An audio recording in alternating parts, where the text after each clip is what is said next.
¿Cómo estás, Felipe? Buenos días, porque se tiene que ocupar. ¿Qué tal, Luis Alberto? Buenos días.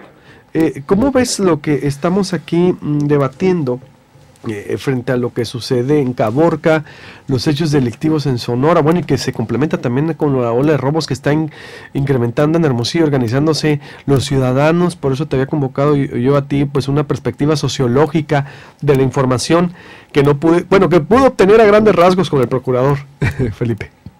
Sí, bueno, sí hay algunas referencias en el caso de Caborca. No me sorprende que sea Caborca, digamos, la ciudad y el municipio donde hayan ocurrido estos eventos de violencia. Nosotros hemos venido dando seguimiento a municipios que hemos denominado municipios repetidores, donde a lo largo de 5 años se han presentado constantemente casos. Uno de esos municipios repetidores es el municipio de Caborca, y me puedo dar a la tarea rápidamente de tener unos datos. Por ejemplo, mira, en Caborca la tasa de defunciones por homicidio del 2010 al 2013 se ha venido incrementando. Es decir, estamos hablando de tasa de homicidios por 10,000 habitantes. Voy a dar estas cifras rápido. En el 2010 era de 2.28, en el 2011 de 3.17, en el 2012 de 4.84 y en el 2013, que es hasta donde tengo datos verificados por INEGI y otras dependencias, subió a 5.88 frente a Sonora, que tuvo en ese 2013 2.30 homicidios o muertes o defunciones por homicidios en una tasa por 10,000 habitantes. Entonces, hasta 2013, de 2010 hasta 2013, las defunciones por homicidios en Caborca se estaban incrementando. Entonces, este es un dato. Por eso te digo, no me sorprende que esto esté ocurriendo, como tampoco me sorprende las defunciones por homicidios en Plutarco Elías Calles, en Puerto Peñasco, en Cajeme, en Navojoa, Guaymas, Empalme, en Hermosillo, Magdalena, Agua Prieta y Nogales y Puerto Peñasco, porque son los municipios que nosotros consideramos repetidores, donde están sucediendo estos hechos de violencia y defunciones por homicidio con mayor frecuencia. Eso entonces es un dato importante.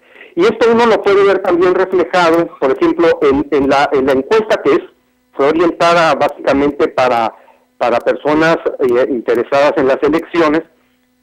Señalaban que uno de los problemas, el 52% de las personas que le respondieron ayer, el otro día, pues que daba los datos, el imparcial, el 52.10% de las personas encuestadas consideró que uno de los problemas importantes en Hermosillo era la inseguridad, 52%. Entonces está en la mente de las personas.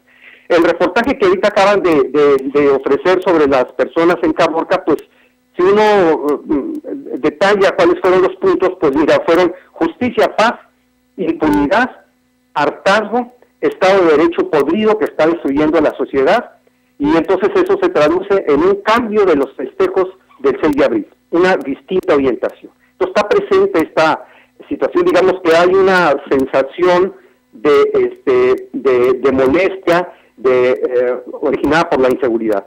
No tengo los datos porque todavía no se han generado por el INEGI de cuál es la situación en estos 12 municipios hasta el 2014. Todavía no se generan estos datos. Pero hace un momento una de tus reporteras creo que señalaba que hasta este momento, es decir, de enero a marzo, lo que llevamos de marzo del 2015, se habían registrado 59 muertes violentas en el estado. Digamos, el último dato que yo tengo en el estado de homicidios en el 2013 fue de 646 entre hombres y mujeres. Esto significaría que apenas estaríamos con estos 59 homicidios en el 9%.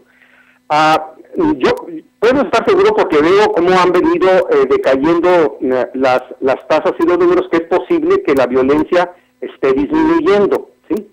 Pero esto no quiere decir que haya acabado.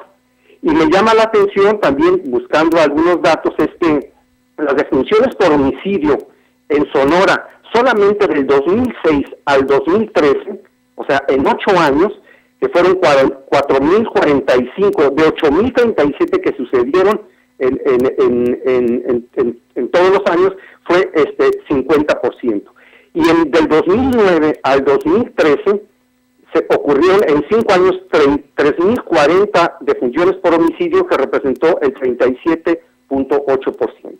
Es decir, hay cifras importantes, reveladoras, de efectivamente una situación de violencia, una tasa en Sonora por 100.000 habitantes del 2006 a la fecha, que nos está indicando que tuvo años muy álgidos, como el 2009 y 2010, donde en Sonora se registraron tasas del orden del 21.59 y del 27.16%, para luego descender a 19 y 18, y yo espero que estén descendiendo, pero siguen siendo muy altas todavía en relación a las tasas que se presentan en el promedio nacional.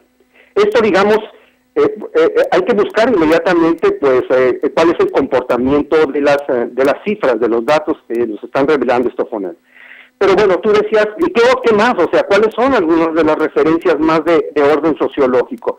Pues mira, yo creo que esto ameritaría más tiempo de plantearlo, pero por ejemplo, hay estudiosos de la violencia que señalan que el 10% de las violencias y de las muertes tienen una finalidad práctica, es decir, se mata al propietario de un establecimiento o de la casa, o se mata al policía cuando te retienen, o digamos, los muertos no hablan, ¿sí? Es decir, yo te mato porque cometí algo y no quiero que nadie sepa, o por encargo. El otro 90% de los crímenes son, algunos le llaman de carácter moral. ¿Qué quiere decir eso?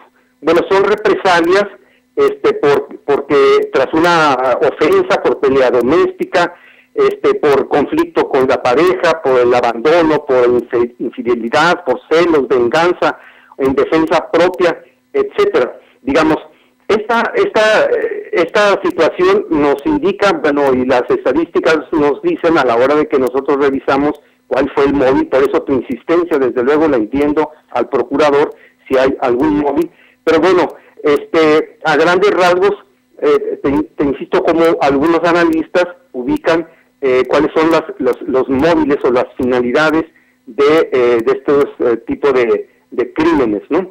Ahora, otras posibles causas que pueden estar generando esta situación son, más que desempleo, digamos, hay un acuerdo en que son más bien una situación de desigualdad. Hay una abundancia de armas en el mercado, de armas se pueden conseguir más fácilmente. Hay unas deficiencias muy fuertes en el sistema judicial, ya la gente de Caborca hablaba de la impunidad, atraparon a 2, pero como no los sorprendieron con las manos en la masa, entonces los dejaron libres. Digamos, hay una débil estructuración social, es decir, una falta de organización. Hay un fácil estallido donde quien mata, por ejemplo, se convierte también en juez, jurado y verdugo. ¿Y esto porque se tiene desconfianza en las instituciones? Entonces, por eso la gente opta, como otros analistas hablan, en la justicia de autoayuda, que no es otra cosa que la justicia por su propia mano, ¿no? Ahora, en otros elementos, desde luego más de más largo aliento, las cifras nos dicen que a partir de la llamada guerra contra el narcotráfico del 2006 del presidente Calderón, todas las curvas en todo el país, por violencia, por defunciones, por homicidio, crecieron de manera estrepitosa. Y esto también coincide de alguna manera, como empiezan a elevarse las curvas, curiosamente, pues con las alternancias en los gobiernos estatales, federales y municipales, esto por efectos de que hubo un descontrol, la llamada federalización y una descoordinación de los gobiernos. En otras entrevistas que tú le has hecho al procurador y a otros funcionarios, ellos efectivamente han hablado de que hay una descoordinación. ¿Por qué? Porque se introduce el elemento político, porque creen que cuando se hace alguna denuncia está detrás un partido político para denostar lo que hizo o lo que no hizo, y entonces le dan otro giro al tratamiento. Otros elementos de orden estructural pues están lo que ya hemos señalado, la impunidad, y uno es un problema con la legitimidad de la fuerza gubernamental. Voy a poner un caso que a mí me llama la atención. Hace rato tú lo pasabas en una entrevista, creo que al presidente municipal de Ciudad Obregón, en el puente donde la chica cayó. Dice, algunas personas se roban esas tablas y entonces satisfacen una necesidad personal porque no tenían dinero o simplemente porque la necesitaban. Entonces, ¿con qué capacidad moral puede decir la gente que si yo me robo una tabla, hay políticos que pueden sustraer de las arcas cientos o miles de millones de pesos y no pasa nada? Entonces no hay un aliciente para cumplir la ley o tener el respeto por los demás o por las cosas públicas. Si esa tabla era un bien público, pues también los miles de millones de pesos son públicos y sin embargo se hurtan, se llevan, se escondan y no pasa nada. Eso hace entonces que se deslegitime la fuerza gubernamental, o sea, carece, va minando su capacidad moral. El otro elemento también de orden estructural tiene que ver con una desconexión entre la policía y la comunidad. El alcalde ayer, cuando ustedes lo entrevistaban, se resistía a decir que estaba rebasado. Entonces dijo, bueno, sí, estamos, en algunos casos estamos rebasados. Sí, en algunas colonias, dijo. Sí, pero no puedo aceptar ese término. Bueno, pues, no lo podrá aceptar, pero nosotros estamos viendo, y Cristina Contreras, que ha dado un buen seguimiento a las manifestaciones de los vecinos, está mostrando que hay una desconexión entre policía y comunidad. Muy feo. Bien, entonces, hay otros elementos, Luis Alberto, para terminar, que es necesario que los analistas y las autoridades vayamos dándole seguimiento.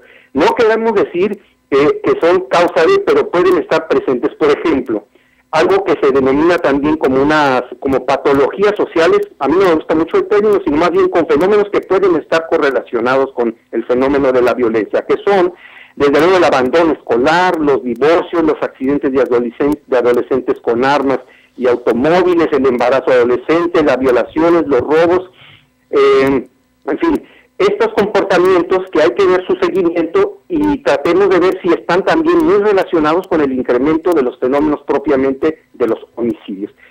Esto es lo que, bueno, así a grandes rasgos yo introduzco para el tema de la discusión. Da para más. El problema, como siempre, pues es el tiempo. No, pero excelente, digo, ya tenemos aquí un buen rato hablando de todo lo que planteas, es en verdad muy, pero muy productivo para enriquecer el debate y que la autoridad ponga atención en lo que viene, Felipe, porque ya estos, lo que están a nivel de todos los niveles ya se van. Hay que discutir la agenda que viene y parte de eso es lo preocupante, por eso vincularla, aunque no les guste, pues la tenemos que vincular porque hay que revisar qué funcionó, qué no funcionó y qué es lo que viene. Felipe, como siempre, gracias. Hasta luego, Luis Alberto. Para cerrar, bueno, Host, unas oficinas modernas temporales.